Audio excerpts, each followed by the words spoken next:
ഉം. ശിവൻ ഭാവങ്ങള് അല്ലെങ്കിൽ ത്രിമൂർത്തികള്, മറ്റ് ദേവതാഭാവങ്ങൾ. ഈ ദേവതാഭാവങ്ങൾ എല്ലാ ദേവതാഭാവങ്ങളെയും സാമാന്യമായിട്ടുള്ള ഒരു മനുഷ്യന് കൃത്യമായി പറഞ്ഞു കൊടുക്കുവാനും അത് ആസ്വദിക്കുവാനും അത് തൊട്ടറിയുവാനും അടുത്തറിയുവാനും കൊണ്ടറിയുവാനും ഉള്ള ശേഷിയോടുകൂടി പറഞ്ഞു കൊടുക്കാൻ അങ്ങേക്ക് കഴിയും അല്ലേ? തീർച്ചയായിട്ടും. എൻ്റെ മോളിപ്പോ 4th സ്റ്റാൻഡേർഡിലാണ് പഠിക്കുന്നത്. അവൾക്ക് വരെയും കാണാപ്പാടമാണ്. കാരണം അതായത് കൊച്ചുകുട്ടിക്ക് മനസ്സിലാകാവുന്ന സംഖ്യാശാസ്ത്രം പോലെ സിമ്പിളാണ്. സംഖ്യാശാസ്ത്രം ഏറ്റവും ടഫായിട്ടുള്ള ശാസ്ത്രമാണ് ഗണിതശാസ്ത്രം. ഉവ്വ. അത് എത്ര ബുദ്ധിമുട്ടുള്ളതാണോ അത്രയും ബുദ്ധിമുട്ടുള്ളതാണ് വേദം. പക്ഷെ എത്ര സിമ്പിളായിട്ടാണ് നമ്മൾ സംഖ്യാശാസ്ത്രം കൈകാര്യം ചെയ്യുന്നത്, ഉവ്വ. അത്രയും സിമ്പിളാണ് വേദം. സംശയരഹിതമാണ്, അപൗരുഷയവുമാണ്, പൗരുഷങ്ങളെ അഹങ്കാരത്തെ ഇല്ലായ്മ ചെയ്യുന്നതുമാണ്, ഉവ്വ. എളിമത്തത്തെ നൽകുന്നതാണ്. എല്ലാം അറിയുമ്പോൾ നമ്മൾ ശരിക്കും ഒരു ചെടിയുടെ മുമ്പിൽ, തുളസിയുടെ മുമ്പിൽ പോലും തൊഴുതു കുമ്പിട്ട് കുനിഞ്ഞ് നമസ്കരിക്കാൻ പാകത്തിന് വിധേയപ്പെട്ടവനാണ്. ഉവ്വ. അത് കാലപ്പഴക്കത്തില് എവിടെയോ മൺമറഞ്ഞു പോയ, നഷ്ടപ്പെട്ട, അല്ലെങ്കിൽ മനുഷ്യരാശിക്ക് ഓർമ്മയിൽ നിന്നും പോയ ഒരു സിദ്ധാന്തമാണല്ലോ ഇത് അങ്ങ് പറയുമ്പോൾ. തീർച്ചയായിട്ടും ഇത് ഒരിക്കലും മൺമറഞ്ഞു എന്ന് ഞാൻ പറയില്ല. കാരണം അനശ്വരമാണ് അക്ഷരങ്ങൾ. ആ അനശ്വരത എന്താന്നുള്ളതാണ് ഇതിലൂടെ പറയുന്നത്. നഷ്ടപ്പെട്ടു പോയ സകലതിനെയും തിരിച്ച് എത്തിക്കാനായിട്ട് ഈ ആയുധത്തിന് പറ്റും, ഈ അക്ഷരങ്ങൾക്ക് പറ്റും. ഇപ്പൊ നമ്മള് വിചാരിക്കുന്ന ഇപ്പൊ അങ്ങ് ചോദിച്ച ചോദ്യത്തിലേക്ക് തന്നെ വരാം. അതായത് ഈ ശ്രീരാമ സിദ്ധാന്തത്തിലൂടെ സഞ്ചരിച്ചപ്പോൾ മാത്രമാണ് സർവ്വതും, ഏതൊന്നിനെ അറിയുമ്പോഴാണ് ബാക്കി സർവ്വതും അറിയാൻ കഴിയുന്നത്. ആ ഒന്നിനെയാണ് ഞാൻ അറിഞ്ഞത്. ആ ഒന്ന് അറിയുമ്പോഴാണ് ബാക്കി സർവ്വതും അറിയാൻ കഴിയുന്നത്. അത് സമയമാണ്. എന്താണ് സമയം എന്ന് അറിയുമ്പോഴാണ് നമുക്ക് ബാക്കി പഠിക്കാൻ പറ്റും. സമയം എങ്ങനെയാണ് ജനിക്കുന്നത്, സമയം എങ്ങനെയാണ് മരിക്കുന്നത്, സമയം എങ്ങനെയാണ് സഞ്ചരിക്കുന്നത്, ഇതറിയുമ്പോഴാണ് ബാക്കി സർവ്വതും അറിയാൻ കഴിയുന്നത്. ഇതെല്ലാം വളരെ ഗഹനമായ ശാസ്ത്രീയ അടിത്തറയുള്ള കാരണങ്ങളാണ് മുഴുവൻ, അതല്ലേ? ഇത് അങ്ങയുടെ ഒരു കാര്യം കൂടെ ഇടയ്ക്ക് ചോദിച്ചോട്ടെ. ഇത് സാധാരണക്കാർക്ക് മനസ്സിലാകുന്നതിന് വേണ്ടിയിട്ടോ അല്ലെങ്കിൽ അറിയാൻ ആഗ്രഹമുള്ള ആളുകൾക്ക് പഠിക്കാൻ വേണ്ടിയിട്ട് ഏതെങ്കിലും തരത്തിലുള്ള ഒരു പദ്ധതി എങ്ങനെ ഇത് വിളമ്പി കൊടുക്കണം, ഒരു മനുഷ്യന് അല്ലെ ആഗ്രഹിക്കുന്ന ആഗ്രഹികൾക്ക് എങ്ങനെ, എവിടെ തുടങ്ങണം, എവിടെ നിന്ന് പഠിക്കാൻ തുടങ്ങണം, അങ്ങനെ എന്തെങ്കിലും ഒരു സംവിധാനം അങ്ങ് മനസ്സിൽ കണ്ടിട്ടുണ്ടോ? എന്തെങ്കിലും വിഭാഗം? തീർച്ചയായിട്ടും. പ്രണവവേദം എന്ന് പറയുന്ന 5ാമത്തെ വേദം, ആ 5ാമത്തെ വേദമാണ് ഇതിലൂടെ ഓപ്പൺ ആയിരിക്കുന്നത്. ആ 5ാമത്തെ വേദം എന്ന് പറഞ്ഞാൽ സർവവേദവും ഒന്നു ചേർന്നതാണ്. പ്രാണന്റെ പ്രയാണത്തിൽ ഉണ്ടാകുന്ന മുഴുവൻ അറിവുകളെയും ചേർത്ത് വെച്ചിരിക്കുന്ന പ്രണവവേദം എന്ന് പറയുന്ന ഗ്രന്ഥമാണ് നമ്മൾ ഇപ്പൊ എഴുതി തീർന്നിരിക്കുന്നത്. അപ്പൊ അത് ഒരു സിലബസാണ്, വലിയ സിലബസാണ് അത്. അപ്പൊ നമ്മളുടെ മുഴുവൻ സംശയങ്ങൾക്കുള്ള ആൻസർ അതിനകത്തുണ്ട്. അപ്പൊ അതാണ് അതിന്റെ പഠന പദ്ധതിയാണ് ഏറ്റവും നല്ലത്. ഇത് മതരഹിതവുമാണ്, ജാതിരഹിതവുമാണ്, രാഷ്ട്രരഹിതവുമാണ് എന്ന് പറയും. ഇപ്പൊ നമ്മൾ വിചാരിക്കുന്നത് പോലെ ചെറിയൊരു കാലയളവല്ല ഈ പ്രേത സിദ്ധാന്തവും നമ്മുടെ ഭാരത സംസ്കാരവും, അല്ലെങ്കിൽ നമ്മളുടെ ഇന്ന് വരെയുള്ള കാലഘട്ടത്തിൽ ഇവിടെ വരെയുള്ള ഈ പ്രണവവേദത്തിന്റെ കാലയളവ് എന്ന് പറയുന്നത്. ത്രേതായുഗം മുതൽ തുടങ്ങുന്ന കലിയുഗം ഇപ്പോ എത്തി നിൽക്കുന്ന 5126 വർഷം വരെയുള്ള നമ്മളുടെ മാനവരാശിയുടെ പ്രധാനപ്പെട്ട മനനശക്തിയുടെ എല്ലാ പോയിന്റുകളിലും ടച്ച് ചെയ്തിട്ടാണ് ഏകദേശം പ്രണവവേദം ഇവിടെ വരെ എത്തുന്നത്. അപ്പൊ നമുക്ക് ഏകദേശം 14 വർഷം കൊണ്ട് എത്ര ചോദ്യം ചോദിക്കാൻ പറ്റുമോ അത്രയും ചോദ്യത്തിനുള്ളത് ഉത്തരം എന്നുള്ള രീതിയിലാണ് പോന്നേക്കുന്നത്. അപ്പോ ഒരു സംശയം വീണ്ടും വരികയാണ്. ഈ പ്രണവവേദ എന്ന് പറയുന്നത് മറ്റ് 4 വേദങ്ങളുണ്ട്.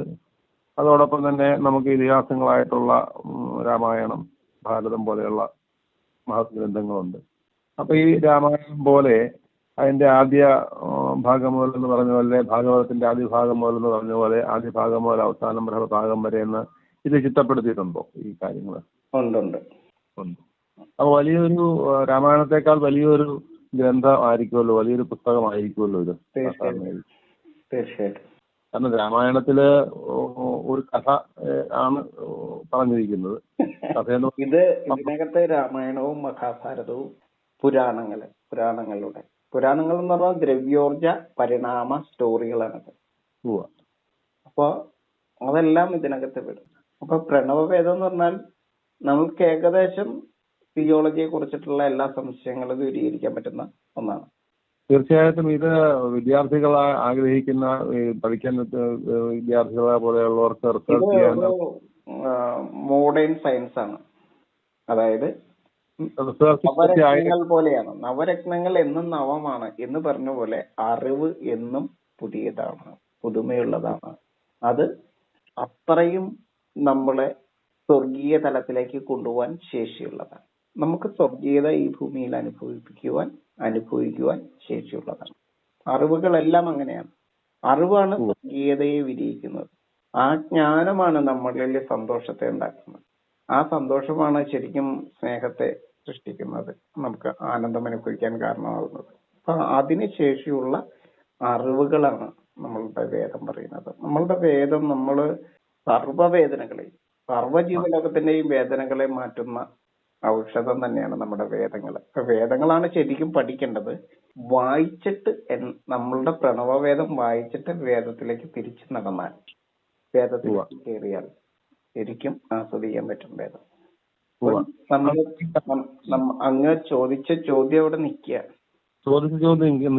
പക്ഷെ ആ ചോദിച്ച ചോദ്യം ഉത്തരം വരേണ്ട സ്ഥലം, അതിന് ഉത്തരം തരുന്നൊരു സ്ഥലമുണ്ടല്ലോ, അതിനെക്കുറിച്ച് അറിയാനുള്ള ആഗ്രഹം കൂടെ ഉണ്ടല്ലോ. തീർച്ചയായിട്ടും. അതിലേക്ക് വരണമെങ്കിൽ രാമായണത്തിലേക്ക് പോകണം, ത്രേതായുഗത്തിലേക്ക് പോകണം. ത്രേതായുഗത്തിൽ ഇക്ഷാകു വംശത്തില് 64ാമത്തെ തലമുറയിലാണ് ദശരഥന്റെ പുത്രനായിട്ട് ശ്രീരാമചന്ദ്രൻ. അപ്പൊ ഈ ഇക്ഷാകു വംശത്തിന്റെ പരമ്പരയില് അവരുടെ ഗുരുസ്ഥാനീയനായിരുന്നു വസിഷ്ഠൻ. അപ്പൊ അത്രയും 64 തലമുറ വരെ വസിഷ്ഠ പരമ്പരയാണ് ആ ഗുരുസ്ഥാനം കൊണ്ടുപോയിക്കൊണ്ടിരുന്നത്, ഈ രാജവംശത്തിന്റെ കോസല രാജ്യത്തെ. അപ്പോ അതിലെ ഏറ്റവും ശ്രേഷ്ഠനായിട്ടുള്ള വസിഷ്ഠൻ എന്ന് പറയുന്ന ജ്ഞാനിയായിട്ടുള്ള ഋഷീശ്വരൻ, അദ്ദേഹത്തിന്റെ ശിഷ്യനായി ദശരഥന്റെ പുത്രനായി ജനിച്ച് കൗസല്യപുത്രനായിട്ടുള്ള ശ്രീരാമചന്ദ്രന്റെ ആ വൈഭവമാണ്, ആ ജ്ഞാന വൈഭവമാണ് അദ്ദേഹത്തിന്റെ ഏറ്റവും വലിയ ഭാഗ്യം എന്ന് ഒരുപക്ഷെ അദ്ദേഹം അവതാരമായി മാറുവാനുണ്ടായ ഭാഗ്യം എന്ന് പറഞ്ഞാൽ വിശ്വാമിത്ര മഹർഷി. അദ്ദേഹത്തിന്റെ ശിക്ഷണവും കൂടി ആയപ്പോൾ, അദ്ദേഹവും കൂടി ചേർന്നപ്പോൾ വസിഷ്ഠന്റെ വിശിഷ്ടമായിട്ടുള്ള അറിവും വിശ്വാമിത്രന്റെ വിശ്വത്തെക്കുറിച്ചുള്ള ആ ഏറ്റവും വലിയ തിയറിയും, എന്നാൽ പരബ്രഹ്മത്തെ കണ്ടെത്തിയത് അദ്ദേഹമാണ്.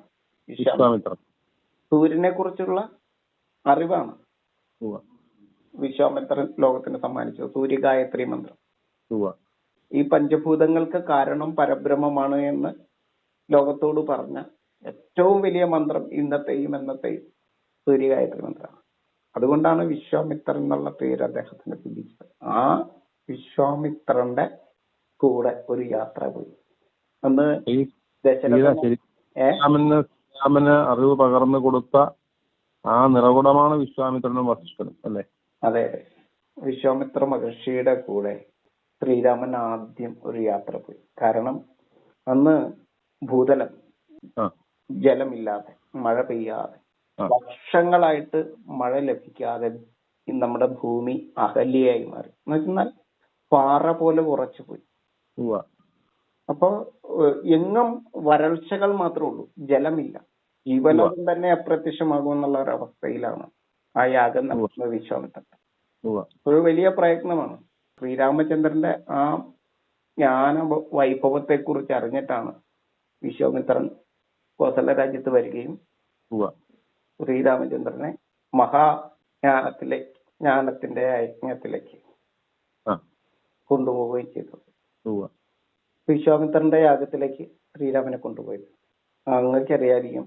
സിന്ധു നദീതടത്ത് ആ താടകാവനത്തെ നവീകരിച്ച് ശുദ്ധീകരിച്ച് ഉവ്വ വൃക്ഷപരിപാലനത്തെ ചെയ്ത് യാഗത്തെ ചെയ്ത് യജ്ഞത്തെ ചെയ്ത് അതിന്റെ ഫലമായിട്ടാണ് ആ കല്ലിക്ക് മോക്ഷം കൊടുക്കുന്നത്. അതായത് പാറ പോലെ മണ്ണ് ഉറച്ചുപോയ, ജലമില്ലാതെ ഉറച്ചുപോയ പാറ പോലെയുള്ള ആ പ്രദേശത്ത് മരണം കാത്തു നിന്ന ജനത്തിന്റെ മുന്നിൽ വലിയൊരു ശാസ്ത്ര രഹസ്യത്തെ പകർന്നു കൊടുത്തുകൊണ്ട് ജനങ്ങളിലേക്ക് വീണ്ടും ആ മഹാവൈഭവം, ശാസ്ത്രത്തിന്റെ ഏറ്റവും വലിയ കണ്ടെത്തൽ, വൈഷ്ണവ ശക്തിയിൽ നിന്നും വൈഷ്ണവ ശക്തിയുടെ ശ്രീഭാവത്തെ ജ്വലിപ്പിച്ചുയർത്തിക്കൊണ്ട്, ഉവ്വ അതായത് ചെറിയ ചെടികളും ലതകളും എല്ലാം നിറഞ്ഞ ലോകത്തെ സൃഷ്ടിച്ചുകൊണ്ട് തന്നെ വൈഷ്ണവ ശക്തിയുടെ വാമഭാഗമായിരിക്കുന്ന ആ മോഹിനി ഭാവത്തിൽ നിന്നും ഈ ശൈവശക്തിയുടെ മാറിൽ ജനിച്ച ആ ശാസ്ത്രമാണ് ശാസ്ത്രാവ്. ആ ശ്രീധർമ്മശാസ്ത്രമാണ് മഴയെ സൃഷ്ടിച്ചത്. വിശ്വാമിത്രന്റെ നേതൃത്വത്തിലായിരുന്നു ആ യാഗം, മഹായാഗം. ആ മഹായാഗത്തിന്റെ റിസൾട്ടാണ് പ്രയാഗയിൽ സംഭവിച്ച ആ അത്ഭുത മഴ. അതാണ് കുംഭമേള പ്രയാഗ്രാജുമായിട്ടുള്ള ബന്ധം. ഗംഗ എന്ന് പറഞ്ഞാൽ അങ്ങക്ക് അറിയാലോ, മഴവെള്ളമാണ് ഗഗനാമ്പു. അതെ, സരസ്വതി എന്ന് പറഞ്ഞാൽ ആകാശമാണ്. അതായത് സ്വരശ്രുതിക്ക് കാരണമായിരിക്കുന്ന ആകാശമാണ്. അത് ജലത്തിന്റെ പ്രവാഹമാണ് ഈ ആകാശം. പരിശുദ്ധമായിരിക്കുന്ന ജലത്തിന്റെ പ്രവാഹമായിരിക്കുന്ന ആ സരസ്വതിയും ഗംഗയും, അതായത് യമനെ കാത്തിരുന്ന, മരണത്തെ പുൽകി നിന്ന ആ യമുനയെ നിറച്ചുകൊണ്ട് പെയ്തിറങ്ങി. ആകാശവും മഴയും യമുനയും ഒന്നായി ചേർന്ന് അവിടെ ലോകത്തെ അത്ഭുതപ്പെടുത്തിക്കൊണ്ട് മഴ പെയ്തു. ആ ശാസ്ത്ര വിജയമാണ് ശ്രീരാമചന്ദ്രനും വിശ്വാമിത്ര മഹർഷിയും ചേർന്നൊരുക്കിയ ആ ശാസ്ത്ര വിജയമാണ്, ലോകത്തെ അത്ഭുതപ്പെടുത്തിയ ആ ശാസ്ത്ര വിജയമാണ് ജനങ്ങളുടെ പ്രയാഗത്തിന് കാരണമായി. ജനങ്ങളും ശരിക്കും യമുനയുടെ തീരത്തേക്ക് ഓടുകയായിരുന്നു. ശരിക്കും ഒരു ഒഴുക്കായിരുന്നു അത്, ഒരു പ്രയാഗം തന്നെയായിരുന്നു.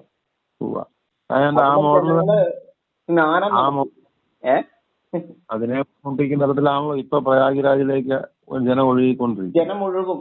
കാരണം ശ്രീരാമനെ വിളിക്കാതിരിക്കാൻ പറ്റില്ല. കാരണം ശാസ്ത്ര വിജയമാണത്. അപ്പൊ അന്ന് ഗംഗ എന്ന് പറഞ്ഞാൽ മഴ, സരസ്വതി എന്ന് പറഞ്ഞാൽ ആകാശം, യമുനയും ഒന്നിച്ച് ചേർന്ന് ജലത്തെ നിറച്ചു. കുംഭങ്ങളിൽ ജലം നിറഞ്ഞു, മനസ്സു നിറഞ്ഞു. ആളുകൾ ആ ജലത്തിൽ കുളിച്ചു, കുടിച്ചു, ആഘോഷിച്ചു ശാസ്ത്ര വിജയം. ആ ശാസ്ത്ര വിജയത്തിന്റെ ഓർമ്മപ്പെടുത്തലാണ് പ്രയാഗിലും, തുടർന്ന് ഹരിദ്വാറിലും, നാസിക്കില്, ഉജ്ജയിനി, ഇങ്ങനെ 4 സ്ഥലങ്ങളിലാണ് ആ വിജയം നടന്നുകൊണ്ടിരിക്കുന്നത്.